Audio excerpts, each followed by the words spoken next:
All right, let me give you what I have in terms of injury report here today. So Josh will be limited.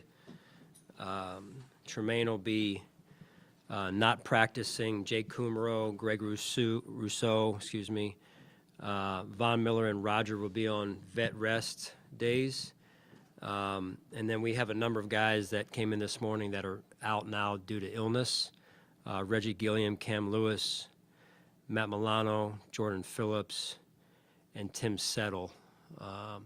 So we're going to adjust practice because we don't have enough numbers to practice. So we're going to adjust it a little bit. We'll go out there and do some individual and then have to just service ourselves, service offense, defense, service defense. So some of this is affected by that. So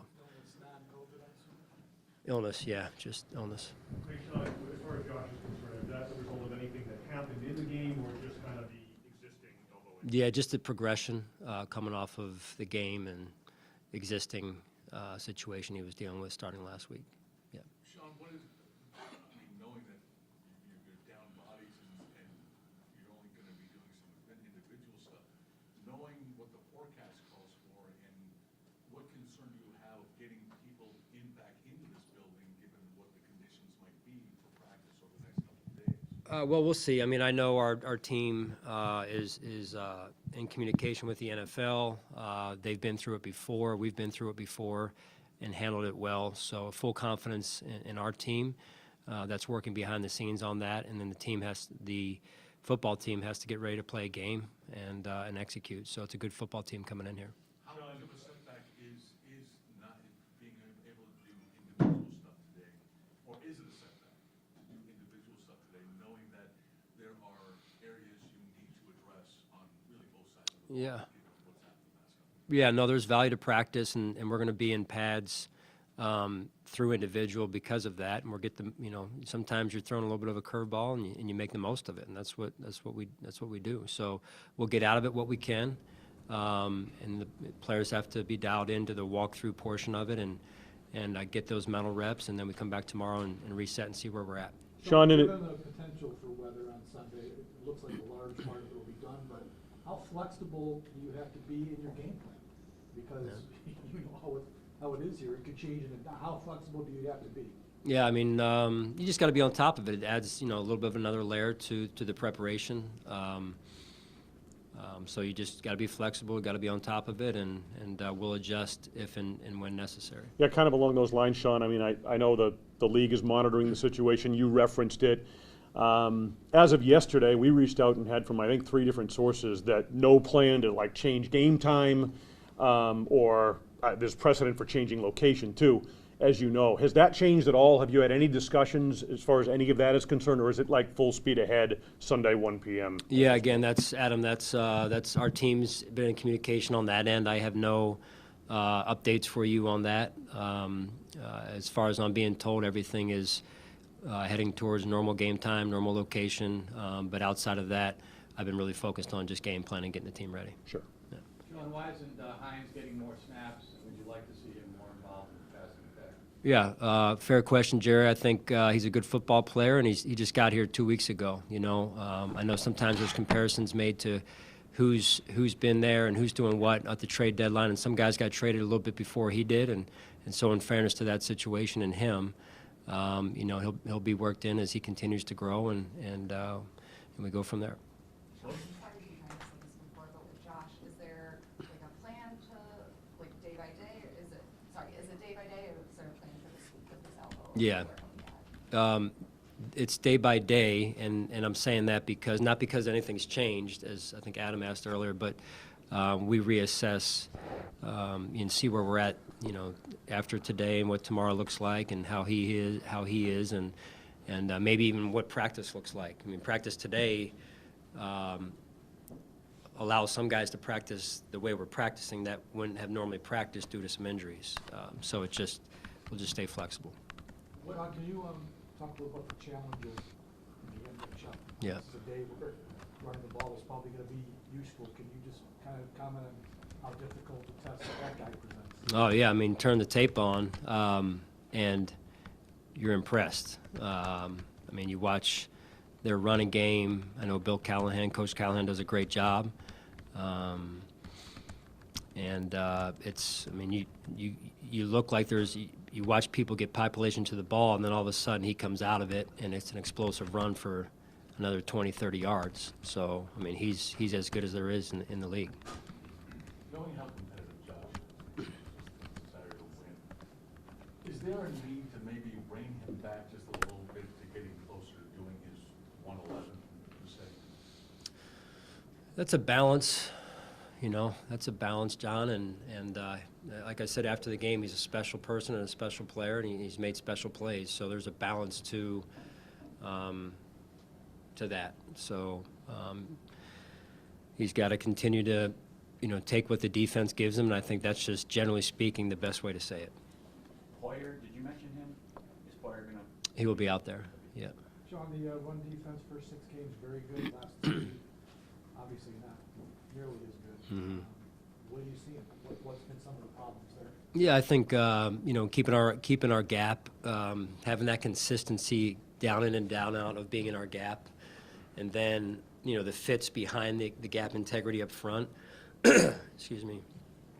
So, and I think just overall, I mean, you watched the game this past week, not to go back in the past, but we were handling it pretty well, and the guys were battling, and they were playing physical, and then one run all of a sudden goes for 70, 80 yards, and it skews the kind of the effort overall, but you can't let it happen. So you go back to the Patriots game, the wind cold regular season game last year, and similar type of deal. You're handling it, and that one run pops, and all of a sudden it skews the average, so to speak. So so it's just, the run defense has got to be like defense overall. You got to be consistent, and even though you stopped it, and that'll be the case this week, is you watch Chubb, and they're stopping, and all of a sudden, bang, one run pops, and all of a sudden you got a problem on your hands. So that's the nature of trying to be a good defense in terms of against the run. Wyatt Teller. What was the reason Josh didn't go out for 4 months ahead of the whole team? Yeah, last week? Yeah, just his routine, what he felt like was best for him, and, just making sure he's properly warmed up, all that type of stuff, so. Wyatt Teller's a guy that you guys are familiar with, Yep. dealing with a little bit of an injury, but how have you seen him kind of develop since he left here and joined Cleveland? Yeah, he's one of those that, and I'm happy for him. He went on and played his best at another place. That's been an outlier. Most of the time, people come here and play their best here, and so one got away from us a little bit there. Love Wyatt. Real proud of what he's been able to accomplish. I know he's been a little bit banged up, so we'll see where it goes this week. But a lot of respect for what he's done. Sean, you mentioned the other day, Tre'Davious still day-to-day, working through things, and he'll be ready when he is. How much of the next step for him is just strictly conditioning and needing to get in football shape? I think just, again, next step is just getting him back ready to go to, if this is the level that he feels like he needs to be at, then it's, we're working towards that. And I'm sure there's not just conditioning, but other things that factor into that. It's like a team coming out of training camp. You're trying to check enough boxes, and then there's still going to be a gap somewhere in there. And at some point, we got to go. So. Coach, is that his call then? Like he kind of tells you I'm ready, and then that's it, or? It's a team effort. Yeah. There was a controversy over the weekend about Detroit's turf. I realize that's down the road, but I mean, turf considerations. There was been complaints about New York's turf, Detroit's turf. How much do you think about that? Overall for our team? No, for Troy, for Trey, as it relates to Trey playing. Yeah, I mean, listen. I'm always concerned when you see reports like that. That said, that's out of my control. It really is in terms of the quality of the turf at the different places we play. If Trey decided, or if everybody decided Trey was ready, he'd probably play whatever week is ready. He'd be ready. He'll play. He'll play when he's ready. This is going to sound silly, but you've got some young guys who have never faced snow before. Do you have contingencies if they can't drive to practice? Yeah. Thursday, Friday, I mean, that could be possibly a problem for somebody. Yeah.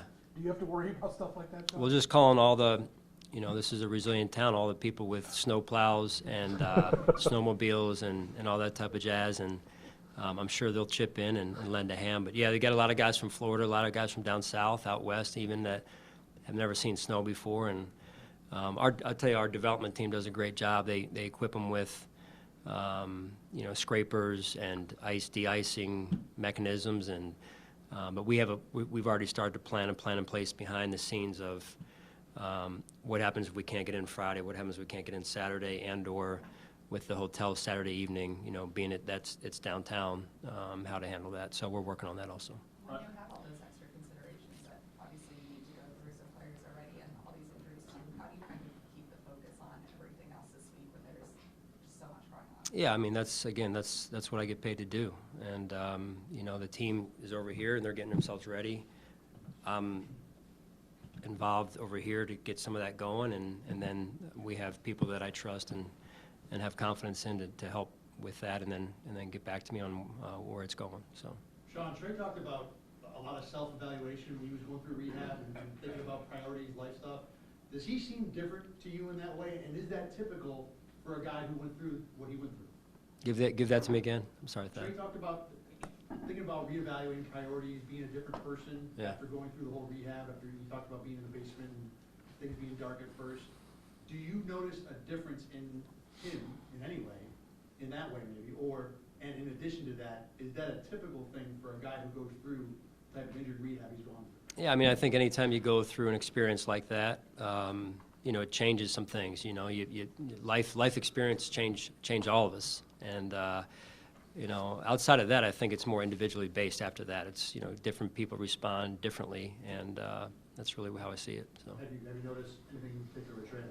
I think he continues to get better. I really do. I think he's improving. He's moving in the right direction. It seems like Tremaine has really taken another step against the pass this year. I don't know if you care to comment or agree with that, but it just seems like he's in the spot a little bit more often, getting his hands on balls and things like that. Yeah, I would agree. I think he and Matt both have developed a little bit more in the pass game, and they've been around the ball a little bit more in the pass game, and now we're looking to make some of those into interceptions and game-changing interceptions, which I know they will. We're 5 days out, so we don't know what's going to happen. But the last time you had a crazy weather game, while snow-related, was 2017 against the Colts with Jacoby Brissett. What do you remember most about that game? Yeah, I remember vividly walking in after warm-ups and then walking back out for the game, and I was walking next to Paul Sortizio, our security director, and I saw the amount of snow already just in that amount of time that had lapsed between going in and coming back out, and I turned to him and I said, "Is this normal?" And because you hear stories when you move here, and and we're walking down, I'm getting ready for the game, and he goes, "No." And I didn't have time to be like, well, tell me more, right? So, and then the rest was the rest. So, all right, thanks, guys. Thanks, Sean.